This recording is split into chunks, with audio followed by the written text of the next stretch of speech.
Hi friends, ನಾನಿವತ್ತು ಒಂದು ಅದ್ಭುತವಾದಂತಹ ಹೆಲ್ದಿ ಫುಡ್ ತೊಗೊಂಡು ಬಂದಿದ್ದೀನಿ. ಬನ್ನಿ, ತಡ ಮಾಡೋದು ಬೇಡ, ನಾನೇನು ಮಾಡ್ತೀನಿ ಅನ್ನೋದನ್ನ ತೋರಿಸ್ತೀನಿ.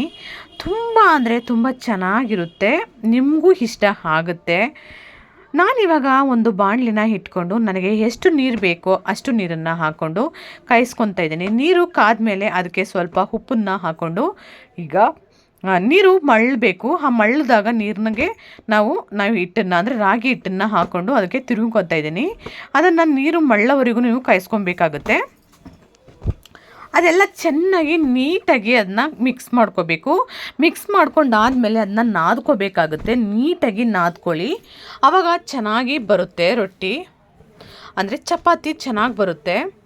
ಆಮೇಲೆ ಈಗ ನಾನು ಇದನ್ನ ಚೆನ್ನಾಗಿ ನಾದ್ಕೊತಾ ಇದ್ದೀನಿ. ಚಪಾತಿ ನೀಟಾಗಿ ಕಿತ್ತೋಗ್ಬಾರ್ದಲ್ವ, ಅದಕ್ಕೆ ಈ ಥರ ಮಾಡಿದ್ರೆ ಚಪಾತಿ ಯಾವುದೇ ಕಾರಣಕ್ಕೂ ಕಿತ್ತೋಗಲ್ಲ. ಈಗ ಚೆನ್ನಾಗಿ ಈ ಥರ ನಾದ್ಕೊಂಡು ಅದು ಚೆನ್ನಾಗಿ ನಾದಿದೆ ಅಂತ ಗೊತ್ತಾಗುತ್ತೆ. ಕೈಗೆ ಸ್ವಲ್ಪನೂ ಅಂಟಲ್ಲ, ಸಾಫ್ಟಾಗಿ ಸೂಪರಾಗಿ ಬರುತ್ತೆ ಚಪಾತಿ. ಈ ಥರ ಮಾಡಿ ಮಕ್ಕಳಿಗೆ ಕೊಡಿ, ಚೆನ್ನಾಗಿರುತ್ತೆ.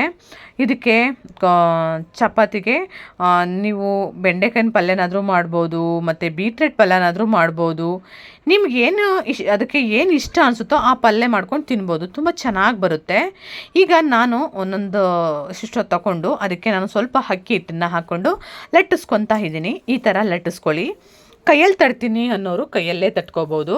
ನನಗೆ ಕೈಯಲ್ಲಿ ತಟ್ಟಕ್ಕೆ ಇಷ್ಟ ಆಗಲಿಲ್ಲ, ಹಾಗಾಗಿ ನಾನು ಲಟ್ಟಿಸ್ಕೊತಾ ಇದ್ದೀನಿ. ಎಷ್ಟು ಸಾಫ್ಟಾಗಿ ಬರುತ್ತೆ ಅಂದರೆ ತುಂಬಾ ಸ್ಮೂತಾಗಿ ತುಂಬ ಚೆನ್ನಾಗಿ ಬರುತ್ತೆ. ನೀವು ಒಂದು ಸಲ ಮಾಡ್ಕೊಂಡು ನೋಡಿ, ತುಂಬಾ ಇಷ್ಟಪಡ್ತೀರಾ. ನೀವು ಇನ್ನೊಂದು ಸಲ ತಿನ್ನಬೇಕಪ್ಪ ಅನ್ನಷ್ಟು ತುಂಬಾ ಸೂಪರಾಗಿರುತ್ತೆ. ಈಗ ಅದನ್ನು ನಾನು ತುಂಬ ತೆಳುವಾಗಿ ಲಟ್ಟಿಸ್ಕೊಂಡಿದ್ದೀನಿ. ನೋಡಿ ಎಷ್ಟು ಚೆನ್ನಾಗಿ ಲಟ್ಟಿಸ್ಕೊಂಡಿದ್ದೀನಿ ಅಂತ. ದಪ್ಪ ಏನು ಬಂದಿಲ್ಲ, ತುಂಬಾ ತೆಳುವಾಗಿ ಬಂದಿದೆ, ಚೆನ್ನಾಗಿ ಬಂದಿದೆ.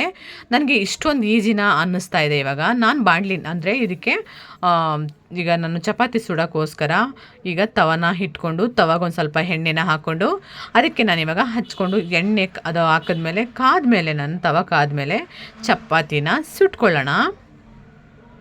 ನೋಡಿ, ನೀಟಾಗಿ ಎಲ್ಲ ಕಡೆನೂ ನೀಟಾಗಿ ಬೇಯಿಸ್ಕೋಬೇಕು. ಈಗ ಆ ಕಡೆ ಈ ಕಡೆ ಎಲ್ಲ ಚೆನ್ನಾಗಿ ಬೇಯಿಸ್ಕೊಂಡು, ನಿಮಗೆ ಇಲ್ಲ ಅಂದರೆ ಒಂದು ಚಪಾತಿ ಬೇಯಿಸೋದಕ್ಕಿಂತ ಡಬಲ್ ಚಪಾತಿ ಅಂದರೆ ಒಂದು ಚಪಾತಿ ಮೇಲೆ ಇನ್ನೊಂದು ಚಪಾತಿನ ಹಾಕ್ಕೊಂಡು ಬೇಯಿಸ್ಕೊಬೋದು. ಈಗ ನಾನು ಬಾಣಲಿನ ಇಟ್ಕೊಂಡು ಬಾಣಲಿಗೆ ಸ್ವಲ್ಪ ಎಣ್ಣೆನ ಹಾಕೋತಾ ಇದ್ದೀನಿ. ಆಲೂಗಡ್ಡೆನ ಮೊದಲೇ ಬೇಯಿಸಿ ಇಟ್ಕೊಂಡಿದ್ದೆ. ನಾನು ಎಣ್ಣೆನ ಕಾಯಿಸ್ಬಿಟ್ಟು ಗ್ಯಾಸ್ನ ಆಫ್ ಮಾಡಿಬಿಟ್ಟು 1 ಸ್ಪೂನು ಖಾರದ ಪುಡಿನ ಹಾಕ್ಕೊಂಡಿದ್ದೀನಿ. ಗ್ಯಾಸನ್ನು ಆಫ್ ಮಾಡಿಬಿಡ್ಬೇಕು, ಇಲ್ಲಾಂದರೆ ಸೀದೋಗ್ಬಿಡುತ್ತೆ. ಅರ್ಧ ಸ್ಪೂನ್ನಷ್ಟು ಧನಿಯಾ ಪೌಡರ್ನ ಹಾಕೋತಾ ಇದ್ದೀನಿ, ಮತ್ತು ಅರ್ಧ ಸ್ಪೂನಷ್ಟು ಪೆಪ್ಪರ್ ಪೌಡರ್ನ. ಅದಕ್ಕೆ ನಾನಿವಾಗ ಸ್ವಲ್ಪ ಸಾಸಿವೆನ ಹಾಕ್ಕೊಳ್ಳೋಣ. ಸಾಸಿವೆ ಚಟಪಟ ಅಂತ ಸಿಡಿಬೇಕು, ಆದರೆ ಆಮೇಲೆ ಸಿಡಿಸೋಣ ಅದನ್ನು. ಈಗ ಅದಕ್ಕೆ ಜೀರಿಗೆನ ಹಾಕ್ಕೊತಾ ಇದ್ದೀನಿ.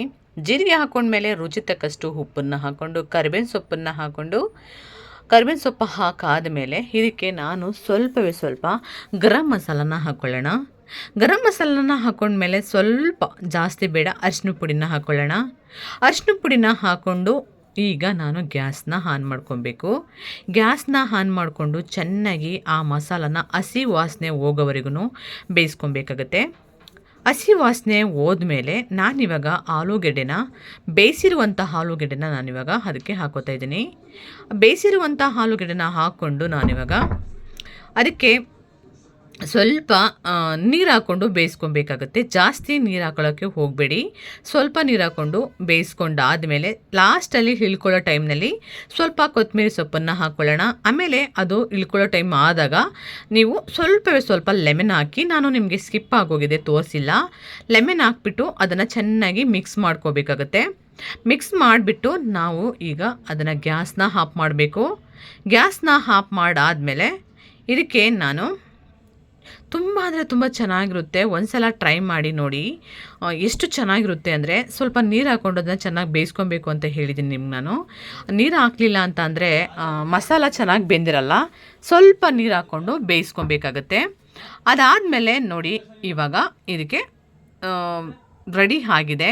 ಎಷ್ಟು ಚೆನ್ನಾಗಿದೆ ಅಂತ, ಸಾಫ್ಟಾಗಿ ಸೂಪರಾಗಿ ಬಂದಿದೆ. ನಿಜವಾಗ್ಲೂ ಹೇಳ್ತೀನಿ, ನೀವು ಯಾವತ್ತೂ ಈ ಥರ ಮಾಡ್ಕೊಂಡು ತಿಂದಿಲ್ಲ, ಒಂದು ಸಲ ಟ್ರೈ ಮಾಡಿ ನೋಡಿ, ತುಂಬ ಅದ್ಭುತವಾಗಿ ಬರುತ್ತೆ.